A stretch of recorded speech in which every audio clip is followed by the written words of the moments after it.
Welcome to That Entrepreneur Life, a podcast about entrepreneurship that takes you from idea to launch and beyond. Each week, your hosts, Andrew Lees and Clint McPherson, discuss different business topics aimed at adding value to any entrepreneur's journey. Welcome back, everyone, to another episode of That Entrepreneur Life. I'm Andrew Lees, here with my co-host, Clint McPherson. What's going on, brother? Not much, my man. What is up, everybody? I'm excited to be here for another episode, like always, guys. But enough about us. Let's go ahead and kick this thing off by welcoming our special guest, Shayna Rose, to the show. How are you doing? I'm doing great. How are you guys today? Very good. Yeah. Excellent. Shayna, yeah, it's great to have you on the show today. But before we kind of get into everything and ask you a few questions, could you just, introduce yourself and tell our audience a little bit about what you do? Well, my name is Shayna Rose, and I am an artist, songwriter, actress, performer, and creative entrepreneur. Wow. Yeah, most people know me from my starring roles as Marina on Nickelodeon's The Fresh Beat Band, or as Stephanie Johnson on Days of Our Lives. And I've sort of had my hand in a little bit of everything when it comes to entertainment, entrepreneurialism. That's a word. That's awesome. Yeah. But yeah, so that's like a quick background on me, who I am. That's awesome, Shayna. Very cool. Like we said, we appreciate you being on, and the more we dug down into what you do, and we're very excited to actually bring you on the show. And with all that said, though, as a producer, a songwriter, and social action artist, can you take us and tell us what inspired your belief in having a responsibility for shaping the culture you are a part of, and how does that work with bringing people closer together? Yeah. So I think that, when you have sort of a long career in the entertainment industry, you start to see these patterns, and you start to see that kind of old adage of life imitating art, imitating life, right? Mm-hmm. And the more you kind of experience that, the more you really gain this sense of like, oh my gosh, what I'm putting out into the world as an artist, whether it's a songwriter or an actress, it doesn't matter. It doesn't matter what you are, a painter, it doesn't matter. You start to see how that really does shape and influence the mindset, what people are thinking about, right? Because you're thinking about it. So it makes sense, right? Like if you were thinking about it to create it, it's because other people are thinking about it. And what you start to see is that when you perpetuate a narrative or a story, that kind of gets more and more deeply ingrained in what we all think about and what we all do. And it becomes this revolving cycle.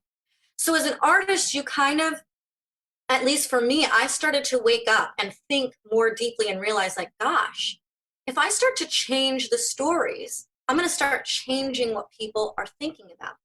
And there really is no power greater than that, because all of the conflicts that we see in the world and between each other are really the things that we think about, right? It's the core belief system that shapes the decisions that we make and how we view each other and the world. So the artist has this like much deeper responsibility sometimes than I think we even realize. And because right now the culture has sort of become, and I don't mean this exact moment, but I mean, the last 20 or 30 years in particular have become so much about just the money grab, just the fame, just the success. Sure. And I think we're seeing the results of that. And we forget that as the artists, we've kind of helped perpetuate that idea and those priorities. And it's time for us to take a step back, look at the bigger picture, and figure out how we can help now. Yeah, definitely. So instead of trying to figure out, a formula for success and how can we, make the most dollars on this, putting whatever art it is out there, whether it's a TV show, a movie, a podcast or whatever, that we really, everybody who's putting content out there has to be responsible, which is, I think, a great word that you used. And sometimes we don't really even realize, you don't realize that you're having as big of an impact as you really are. So you really do have that responsibility to tell the right story and, make sure that people understand the truth. So that's very cool. Absolutely. Yeah, definitely. Well, so how did you get into acting in the first place? You're on Nickelodeon. You've been on a couple shows. How did that happen? And what was it like being on, working with Nickelodeon and being on the Fresh Beat band? Yeah. Well, I mean, I really got started as a young person in my hometown, just doing local and regional professional musical theater. And then I kind of had this, moment of the fork in the road when it was time to decide to go to college or decide to just start to pursue a career in entertainment. And, the more advice I got from people, I just sort of saw this really dark path potentially ahead if I chose to, take the traditional road and go to college of just like debt, number one, right? Oh, yeah. 2, the 4 years of a setback in being able to gain traction and momentum of, building up a resume and credits in the entertainment industry, which is like so important. Yeah. And also just not having like actual real life experience. So I decided, okay, I'm just going to take this humongous risk and I'm just going to move to LA at 18 years old and try to figure it out. So I did not know one person when I moved there. It was actually for sure one of the craziest things I've ever done. Wow. But, just like all entrepreneurial endeavors, like that's the whole sort of thrill and fear of it, right? Like you go and you just start to navigate and figure it out piece by piece, one little lesson at a time. So, an acting class led to getting a manager, led to getting an agent, led to getting a first few couple speaking roles. And just like as the years go on, treacherous, difficult years. Yeah, right. But like, if you have what it takes, like you can get traction. And so I think that, those were just sort of like I had all these different experiences that just led to the ability to like get the next role. But what I saw, and this kind of goes back to the first question, working for these major networks was sadly the lack of thought put into why are we here? What are we making this show for? Right. Who are we trying to impact? And the majority of time is spent thinking about the bottom line, ratings, viewership, how are we going to make the money? How are we going to profit off of this? And so that kind of started to lead me to, transitioning from, in front of the camera and being the artist and the performer to behind the camera and being the producer and being the music producer, being the writer. Because like I said, I kind of started to realize, there was like a greater call and need for that. So they were amazing experiences and I wouldn't trade them for anything. They were amazing learning experiences and I loved every minute of it. But I'm not going to lie, like the behind the scenes of the entertainment industry is not necessarily filled with tremendous values. Not that you thought it was, but right. Yeah. I think there's a feeling out there that, I think a lot of people kind of think, there's maybe a little darker behind the scenes or, who knows what's going on back there. Yeah. Especially within the last few years, things that have come out. So exactly. Yeah. No, it's there's a darker tale to be told there than we often see with the glitz and glam. But again, that's where I think it's so hard, but it's the responsibility of the individual artist to help sort of shape the future of the industry. Because look, they can't make negative content if we don't choose to participate in it, right? That's true. Exactly. For sure. Yeah. And there's that fear of like, but if I don't take this opportunity, if I don't take this role, if I don't whatever, well, then somebody else will. So we feel this immense amount of pressure. And I think there just has to be more of like a solidarity in our mentality and in our desire to like want to reshape things. That has to drive us.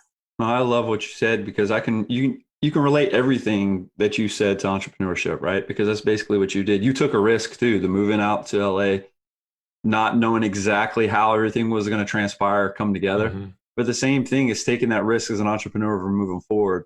And that's basically what you did, whether it was being an artist in the entrepreneurial, mindset and going that way. Because a lot of people have a misconception because you're a musician, because you're an artist, because you're this or that you're not an actual entrepreneur. But you have to be. that is like a negative connotation, because it's like, what are you talking about? How are they not? They might not coin themselves as entrepreneurs, because, you know, it's I don't know, sometimes people have a negative connotation with that word, right? And For so sure. when it comes down to it, it's like, okay, you are taking everything in your own hands. You have to make things happen. You have to go sit there and try out or audition for the show or this or that to get it. And the ups and downs from that journey. I could just imagine how crazy it was, right? Because you're going to have highs and lows just like any other entrepreneur. I mean, it's amazing what you went through in the shows that you've been on, and where you started and where you're at now. Is like, once I'm starting to look at your credentials and everything, I'm like, man, you know. And Well, really, I think when you're in that spot though that you did, right, and you're going from the actor to behind the camera, that's even more inspiring, because you're actually seeing how all those pieces fit together and you're making it happen. And I love that. 100%. Thanks. Yeah, I mean, I think the only difference really is that, as opposed to selling your business, right? As opposed to selling your product or your startup or whatever, you're Right. selling yourself. But you do have to Yeah. apply all of the same, you know, ideas and techniques and skills, right? You have to figure out, how do I market myself? How do I get myself exposure? You know, what do I do when I face rejection over and over? What do I do when I can't feed myself? Right. You know, it really is. It's Sure. just, you know, that's why I say creative entrepreneur, because it's just kind of like same lifestyle, just in a little bit different direction. Exactly. Yeah, you really are marketing yourself. And I mean, there's no real, I mean, there's a path, but it's not like, I mean, I think with entrepreneurship, there's no one path. You know, there's no, okay, I go to school for, you know, I go to college for 4 years. I major in finance, and then I go get a job in finance. It's not like that's so straightforward. It's not that it's easy, but I think it's straightforward. I think one of the things to me that I think about with entrepreneurship is that it's not straightforward. There's so much potential. Like, that's what's amazing about it. You don't even have to have the degree you just talked about, right? Exactly. As Yeah. you don't have to have any of that. It's like, Right. that was your story. And then somebody else over here that didn't even have this 4-year degree. I mean, some of the most successful people in the world to date didn't even go to That's right. college, right? Some of the That's most right. genius people in the world, like Albert Einstein. I mean, come on, all these people were just bad at standardized testing. And that's basically what school is. If you're good at standardized testing, you're going to be good at school. It's like, no, this is garbage. I was Right. good at school, and I was horrible on SATs and ACTs, or whatever you call the Me too. ABCDs and EFGs. I'm just like, Yeah. look, I don't like this. My mind shuts off. You put me through any other, like a class with anybody, and we're all reading and learning from the same book, I'm just as good as you. But you throw me in one of those things where it's like, okay, you have to be a speed reader to get through this section, and I'm going to be horrible because I read slowly. It takes me a lot more, to develop it. It's like, okay, I read through it one time. I don't recall everything I just read, right? I'm not that person that just, like, it's a gift for some people and it's not a gift for some people like me. I'm sitting there reading things. And then when I'm 30 minutes into this reading session, I'm like, okay, I just remember the last 15 seconds, maybe. Everything else I started out with, I'm going to have to go back. So guess what? I'm bombing this test like now. Like, I'm not going to be the guy that gets the perfect score. That was me. Right. Yeah, That was me. I mean, we all can relate to that, right? Yes. I mean, it's incredible. Yes. So Shayna, a little quick transition for you though, and transition in the discussion. When did your transition from acting to music actually happen, and why did you decide to start a production company? Yeah. Was So it's was funny. was that always something that you were working on when you were doing it? So it's funny. It actually kind of was the other way around. People just don't know. Okay. So my whole journey actually started with music, and that was like my goal for forever. And when I moved to LA, really, I wanted to be a singer-songwriter. That was the plan. And the acting sort of happened, which I always make jokes. I say, I have the only Jewish mother on earth who would tell me to go be an actress to make money. That just like doesn't happen, you know? It's like in our culture, it's like you go be a doctor, you go be a lawyer. You don't tell your kid, go be an actor to make money. But my mom's Right. kind of psychic. So as I was trying to like get the music thing going, she was just like, audition for commercials, do something. She was so desperate because I literally was basically starving. And so that was kind of how the acting thing happened. So I kind of, in the back of my mind, and again, talk about entrepreneurial mindset. I was like, okay, so I'm going to leverage this acting career, and I'm going to use the acting career to sell the music career. That was, Okay. that was like always the plan. I love it. Yeah. And then it was sort of, it kind of would, sometimes sort of happen. And then I felt like, the acting would kind of overtake it, and there just wouldn't be the time for the music. And, I just would have to like take moments of breaks and put on the back burner. But like, I remember when I was doing Days of Our Lives, and I would be on set, filming my scenes, and then I would leave, and, on set, I'd be trying to go to the music department and pitch my songs to try to like get them on the show. Like that's where your real passion was. Yeah. Yeah. That's awesome. Yeah.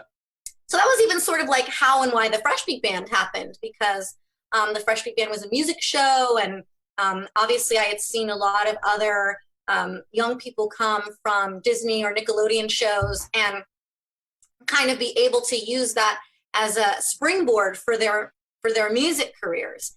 And I think what I realized though was different about me, and why it maybe wasn't as easy for me to transition from the acting into the music, was that I really had something to say, and I was a little bit too free thinking and independent. So in those scenarios, you really kind of have to be willing to be a part of the machine. And I'm a rebel. So I wasn't really good at like taking that kind of direction and just swallowing the pill of like, be this machine, be this, to the out fit world. into this mold forever. Yeah, I was terrible at it. Like I would even try sometimes, and then I couldn't. It was just like word vomit, and the things, everything would just ooze out of me, like all of my truth and authenticity. And so finally, I just kind of made this decision one day. I was like, you know what? If I want to do this, I'm really going to have to take it on to myself and make it happen. So I was like, I'm just going to start learning how to produce music. And I tried to teach myself Logic, through like YouTube videos and tutorials. And just like we were just talking about, right? Like everyone learns in a different way. Mm-hmm. I cannot learn anything on a YouTube video. Like, God bless the people who can watch a YouTube video and learn how to do something. Like that's amazing. It is not me. So I ended up taking like a Logic Apple certification course. And it was the best thing I ever did. It was only a week long. It was a crash course. It was 8 hours a day, 7 days a week. And you get your Logic certification. And that was kind of like the beginning of the whole thing for me. And now I've been doing it, almost 6 years, producing for myself, for other artists. Finally had my first Billboard #1 gold record for a Disney movie soundtrack. Like it just kind of started happening once I took it into my own hands. And so I think that, again, like when young artists come to me and they're like, well, what do I do? I'm like, learn how to produce, learn how to be a music maker on your own, so that you're not at the mercy of a company, a label, whoever it is, and that also you can say what you want to say. You can be an artist that has a perspective and a point of view, and you don't have to feel afraid and limited with what you want to share. Right. Yeah. So your voice isn't kind of molded into what somebody else wants. So you get to have that control. Exactly. And basically you're creating your own business in that, in that sense, because you have, like you said, you're not at the mercy of another company. I mean, you have to work with other people, right, to get your art out there. But if you can produce it, if you can create it and distribute it, I mean, especially now that distribution is anybody can do it. Not that it's easy, but at least now, anybody has the ability to put their work out there, and they're not, they don't have to go through certain channels anymore. 100%. How much more satisfying is it to you when you're able to take that into your own hands, right? You're able to action it and make it happen. Or like if it doesn't happen, it's because of you, right? Because a lot of times we're our own worst enemy. We sit around and don't do anything because like if you just start a business and you don't advertise, you don't do this, you don't get the word out, nobody's just going to show up, right? So you putting yourself in good positions and leveraging your experience from what you've been exposed to and what you've actually experienced and what you've been around is huge. And it has to be awesome to know that you can show others and lead others down that path to success. by actually putting them under your, production studio and saying, look, I can leverage whatever I know and whatever I've learned and put you in a better position. And I think that's awesome. 100%. Thanks. Yeah, absolutely. Well, that's pretty good segue into the next question. So every entrepreneur needs to know their why. And for artists, it's no different. How did you find your why, and how does that help with your success as a producer, a musician, and as an actress? Yeah, I mean, I think I found my why the same way that I would tell anyone to find theirs, which is what gets you emotional, what gets you pissed off, what gets you feeling torn up inside, what gets you riled up. Like, that's it. That's your why. What gets you out of bed in the morning? What's going to make you go down to a protest? What's going to make you speak out on your social media platform? Like, that's it. That's, if it's mental health, great. If it's, the environment, great. If whatever it is, if it's, women's rights, great. Whatever it is, it doesn't really matter. If it's kids, it doesn't matter. But I think that, when you don't have a why, it becomes really easy to get discouraged because, right, as we all know, Sure. again, as entrepreneurs, there are so many ups and downs. And honestly, there are more downs than ups, right? I always tell people when it comes to auditions, just as an example, if you're booking 1 out of every 100 auditions, you're doing really good. So we could just take that, right? And almost apply it to anything. Yeah. So, that means you're going to have to feel rejection 99 more times than a success. And if you don't have a why, I assure you, you're going to be like, forget this. This was the worst idea ever. Why am I doing this? All I experience is rejection. Yeah. But when you have a why, you're no longer focused on the rejection. You're focused on the journey. You're like, I'm on a path. Right. I'm here to do something. So no matter how much anybody says no, what's still propelling me forward is that deeper purpose. And I think that that's actually intrinsically more of a human necessity than we even give it credit for. Because when we start to get focused on the superficial things, we start to feel sort of like that hollow, right, emptiness inside. We start to ask ourselves more like, well, what am I doing this for? But when you have that why, it just gives you that fuel and you just keep going. So, I mean, I think that that's what I would tell anybody. I don't even care if you're starting an e-commerce business online, right? I have a friend that has an incredible e-commerce business selling analog music gear. And, we talk about his why a lot because sometimes he's like, I don't know what I'm doing this for. And I'm like, what do you mean? You're empowering people to create and make the world a better place. That's what you're doing. You're empowering creators. What an incredible job you have. And then when he starts to think about it like that, he's like, whoa, you're right. I have an amazing business. Yeah. I think that's what it's really about. Yeah, I think all entrepreneurs, we can get defeated sometimes because we start we doubt ourselves from time to time, right? We question our why from time to time. But that's just being a human and being natural. But if you can see the successful entrepreneurs compared to the other entrepreneurs that might not see as much success is they don't take a step back enough. And then they say, okay, this is my why. And this is why I'm really doing this. And your why can change. Don't get me wrong. It could change from, and you can actually mold it to something else. But at the end of the day, you have a path that you're going down. And again, some people get discouraged. They hear the no's. And I love what you said about that. It's like, once you know your why, those no's should not even matter because you're going to hear no all the time. You just have to get excited about the yeses that come your way because they're going to come, especially if you're doing the right thing, especially if your journeys, you're going down the right path. The yeses will come and you just embrace the journey. Don't get defeated because somebody says no. If me or Andrew accepted that, we could fold up our tent and take it to the house, right? But you don't do that. You don't get in your own way. You don't become your own worst enemy. You have to love yourself. You got to embrace yourself and embrace the journey. And it's all about, hey, I can do this. If you can sell to one person, you can sell to anybody. You just have to figure out the right way to do it. 100%. Yeah, I kind of think about the no's in a more positive way, or I try to, because it doesn't feel positive all the time. But really, if you get a no, it's a great opportunity to step back and think about, why did I not explain myself clearly enough? Especially if you're marketing a product or a service, or even entertainment. It's like, okay, is there anything I need to change? Can I present this differently? Yeah. Or is that person not part of my target audience? And and if so, who is my target audience? Who are because not everybody's gonna be excited about what you're offering.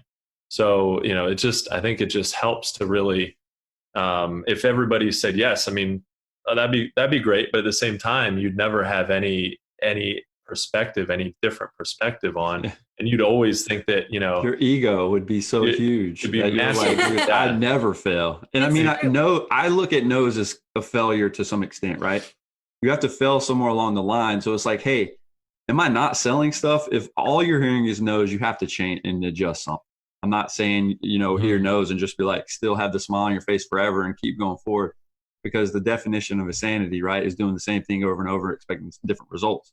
And so at the end of the day, if you hear nothing but no's, yeah, you need to change the course of what you're pitching or what you have, and make sure that your product or service or your art form is solving a problem or giving somebody hope or whatever it is, right? Because that's why a lot of people listen to music, is because they have that connection with somebody, or that artist, they have a connection with them because they can relate to them. Same way with a product. I have a connection with the product and I can relate to it and why it solves that problem for me. And I think, again, like it's one of those things, is like, if you have to change course, if you hear the no's all the time, and to make sure you're getting some yeses sprinkled in there. And then once you get those yeses, it just becomes natural. It's like, again, solving that problem is, hey, is this my right target audience? How did they even get in my funnel? Or how did they get down this far on the path to where I just got rejected? And they were probably the wrong person for you anyways. And a lot of those no's are in good, in good faith. I think it's like, that person said no because they don't need to be in my story. Right. So that's how I view that. I think that there's a trick that I like to use that I recommend also, which is, you can find one friend, one buddy, one mentor, one person that you really trust that will give you no BS feedback, like real no BS feedback. You will go so much further, because sometimes what happens is, right, on like from the marketplace, we're hearing no, no, no, no, no. But then from all the people close to us, we're hearing like, oh, but you're so great. It's so great. You're so great. Because like, they don't really want to tell you, exactly. Yeah. Right? Like, what's going on? So I think, like, if you can find that one person to give you constructive feedback and be honest with you about where you might need to make adjustments, then you're right. You can navigate those no's in a different way. So I really do highly recommend finding someone that will tell you you stink, so that you can get better. Just be brutally honest. And yes. I love asking for that feedback from my friends, right? It's like, look, hey, I'm showing you this, or I'm gonna give you this idea. I'm gonna plant the seed in your head, and just give me. I don't want any of the punches pulled. If you're gonna shoot whatever it is, let it fly. Let me get the hit to the face, because I want to know that I'm set up for success. I don't, like you said, there's so many friends that I have that where I showed them something. Like, oh, that's perfect, man. And then at the end of the day, you hear him tell Joe or somebody that, hey, dude, it's not what you think it is, right? Like, he's just trying to set you up because they believe in you. But at the end of the day, they don't think what you set up was the right thing. But I'm like, man, why can't you tell me that, right? That's right. That's right. No, they say you want to fail hard and you want to fail fast. Right. Yep. Because, right, then you're just going to learn that much quicker how to pivot. Yeah. For sure. Absolutely. Yep. And so I think this is a perfect segue to this question too. So through your entrepreneurial journey, Shayna, from the highs into the lows, what has been the most difficult thing about being an entrepreneur and an artist? Okay. This is a deep answer. I love it. Bring it on. I'm just getting you ready, guys. It's self-talk. Self-talk is the key to succeeding at anything. And we really don't give it as much credence as we should. because when we have negative self-talk, again, we start to weave together a story for ourselves where we start to work against ourselves because we start to take on the emotions of that inner narrative, right? So if I'm just so down on myself, like this is never going to happen, what am I doing this for? I really do suck. I'm never going to make it. Well, we start to then take on that emotional energy.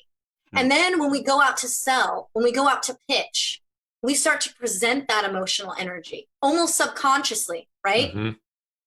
And then what happens? The sales get worse. The opportunities become less. And we become this self-perpetuating cycle then where we almost, we're generating the negativity all on our own. And then we're like, it's reinforced by ourselves. We're like, see, it isn't going to go anywhere. See, right? Great point. Yeah. And so I think that if I was going to tell any struggling entrepreneur, they're like, oh, my business isn't working. What do I do? My art isn't getting off the ground. What do I do? I would say the first place to start really is meditate, get those positive affirmations going, get your energy in the right place. Then start to assess other places and other ways that you can improve upon your business. But if you try to improve your business without improving that internal conversation and that inner self-talk, it really won't ever work. And for me, I see it, that's always when I start doing worse. I always start failing more when I'm down. When I start to tell myself it's never going to happen, nobody cares, the industry's so messed up, whatever it is, whatever that internal dialogue is, the second it goes down that negative path, I start to see all the opportunities dry up. Right. Yeah. So that negativity is breeding negativity, right? I mean, 100%. At the end of the day, it's putting yourself in a positive mindset, making sure the laws of attraction, because the laws of attraction, whether you want to believe in it or not, it's real, right? So real. This is exactly what you're saying. It's like you think negative, everything in your life is going to end up being negative, slowly, and sometimes fast. But at the end of the day, it's like putting yourself in that positive mindset, affirming and getting out there and just saying, like, just telling yourself and giving yourself pep talks from time to time. Talk about, embracing something and know what you stand for, and talk about how you're going to be successful. I think, and just, you have to live it too, right? You have to action stuff. You can't just get up every morning and say, I'm going to be successful, and you're positive about it, but then everything else reflects in negativity. But it's like, because you're not putting the actions in place to make yourself successful. You're just saying it. Right. It's true. I believe if you believe in your journey and you take the right steps along the way and make sure you're staying positive, and negative things are going to happen. Like I said, we're human. And so we have that human emotion of negativity. And sometimes, you're like, why me? Why is this happening to me? Everything bad's happening to me. But there's so many people in the world that have it so worse than us. Right. It's true. And then it's like, you got to get yourself to that negative place and just take the step forward and continue to know that, hey, I might have failed this time, but the next thing I'm going to do is succeed, and I'm going to succeed in a huge way. So. Yeah. Oftentimes we're not paying attention enough to our assets. I always imagine this picture of a little girl, and in front of her is just a giant pile of dog poop. And behind her is a pile of gold. But because she's sitting in front of the dog poop and looking at the dog poop, she's just so sad and crying, and she doesn't even realize right behind her is a pile of gold. Focusing on the wrong thing. So that's, you got to know where to focus your energy. Definitely. Yeah. I think we do tend to do that, just as humans, we it's easy to focus on the negative things and, talk about them on and on and on, or, really not pay attention to all the good stuff that could be happening around you. And then, we all have dark periods, right? We're not, it's impossible like that. We get our internal monologue going in the right direction, and we get all this positive energy. Eventually it's going to go down at some point, for whatever reason. So I think it's important to figure out how to adjust that too. And what are the things, I think it's probably different for everybody, but I feel like everybody has certain things that they can do to help them get back in that positive mental space. Yeah. I have a menu. I have a whole menu of things that I choose from, everything from, like I was saying, like meditations to affirmations to certain books and certain things I listen to, certain activities I do. I just have this menu of like, if I start to see myself going that way, I just kind of pick from the grab bag that day of what I think is going to help give me the, that lift and kind of get me back going in a positive direction. So like, that's another thing that I think is really important, like having an arsenal of ways to get yourself back on track that work for you, that you can have access to and pull from at any time. Yeah. And the utility belt, right? You just pull into it, boom, here it is. That's awesome. That's right.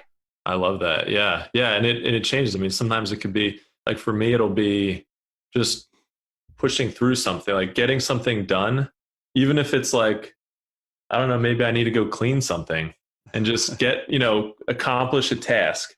Right. And then it's like, all right, I feel good about that. And then you accomplish another task and then so it can kind of build on itself. Yeah, totally. And cleaning is such a great example, actually, because there's actually psychology rooted in that our brains literally actually recognize and empathize with our surroundings. This is like an actual neuroscience thing that I've read about many times. And that when you clean and organize your space, your brain automatically feels like it has space. Definitely. Yep. And so that's a great thing to put in your arsenal. It's like, okay, it's just, you're not getting any sales. You've been making calls. You've been sending emails. You just feel so down. It's like, just go clean up your bedroom, man. Yeah, you're going to vacuum the floor. Right? Definitely. Yeah. Or whatever. Like, it's a victory and it will actually make you feel better and give you that little extra push to keep going. Absolutely. Yeah. We kind of mirror the thing. Like my office was an absolute mess for a while. I was literally like elbowing stuff out of the way to get to my mouse. And it was crazy because I was kind of thinking my thought was very narrow-minded and short-sighted, I guess, where I was like, all right, I got to get something done. Cleaning my office doesn't pay the bills. So I've got to, get to my work, do what I need to do. But then as soon as at a certain point, I'm like, man, I got to clear all that stuff out. I've got to clean this up. It's insane. And as soon as I did that, it definitely freed me up mentally. It's amazing. Yeah. You're definitely reducing actual clutter helps declutter your brain. Yeah. Because it's all in there. I feel like we just take like mental inventory of all that stuff. So it's magic. That's crazy.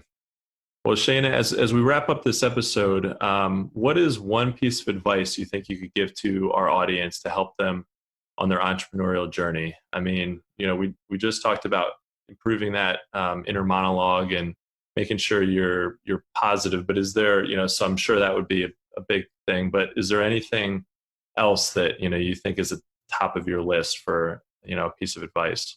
Yeah. I mean, I think the thing I would leave people with is maybe a little counterintuitive, which is sometimes it's okay to pause. Right? As entrepreneurs, we oftentimes feel like we constantly have to be going. We constantly have to be productive. And it becomes really a 7-day-a-week, 24-hour job. Mm-hmm. And, part of what can feel so overwhelming is this sense like, when is it ever going to happen? When am I ever going to get there? And sometimes what we forget is, we're there. Like right now, we're there. This is it. Right? Today could be the last day. Here we are. And so take pauses, take breaks, remember to breathe, remember to enjoy life. It's not always about making it. Sometimes it's just about being. And that when you're not ready yet, when you're not sure, when you're thinking maybe you've got some different ideas brewing or some different content brewing and you're not sure yet, maybe the best thing to do rather than running in 8 million different directions and pushing yourself is to like be still and kind of let it come to you. And then once you really are sure and once you really are ready, then go out there with guns blazing. But there's nothing wrong with sometimes just being still and enjoying life, because that is, again, part of what's going to really help you be successful. I mean, I'm sure you guys have talked about burnout on this, show. Yeah. And, I think that stillness and pausing is one of the best ways to manage burnout. So that's what I would say. Like, it's okay. Just let it be. Let it, you know, I have a thing that I say, show up, let go. Show up, let go. And that really is like the ebb and flow of how this thing becomes a dance instead of a fight. Right. That's a perfect way to end this episode and wrap it up for sure, Shayna. Yeah. From the both of us, though, Shayna, we want to thank you for taking the time out of your day to join us and adding value to what we're doing on this podcast. Thank you so much for having me. This was so much fun. I really appreciate it. You guys are awesome and obviously have a ton of insight, and I'm sure your viewers love you. I can't wait to start tuning into episodes. Definitely. That's awesome. Yeah. Thank you so much, Shayna. Well, guys, thank you so much for listening to That Entrepreneur Life. To learn more about what Shayna is working on, check out our website at shaynamore.com. That's SHAYNAMORE.com. If you like what you heard today, make sure to subscribe to our podcast on iTunes or any other major podcast directory. You can also find us on all the socials and on our website at thatentrepreneurlife.com. And with that said, guys, we also want to quickly give a special shout out to our family and friends, like always, to include our listeners, our followers, and subscribers. If you find value in what we do on this show, please consider making a small donation to show your support. Even just a few dollars helps us keep things moving along or brings value to your entrepreneurial journey. Thanks for continuing to support what we do as entrepreneurs. And don't forget, guys, to join us next week for another episode of That Entrepreneur Life. Thanks for listening to That Entrepreneur Life podcast. Be sure to visit thatentrepreneurlife.com to join the conversation, access our show notes, and discover our fantastic bonus content. Don't forget to join us next week for another episode as we continue to add value. Until next time.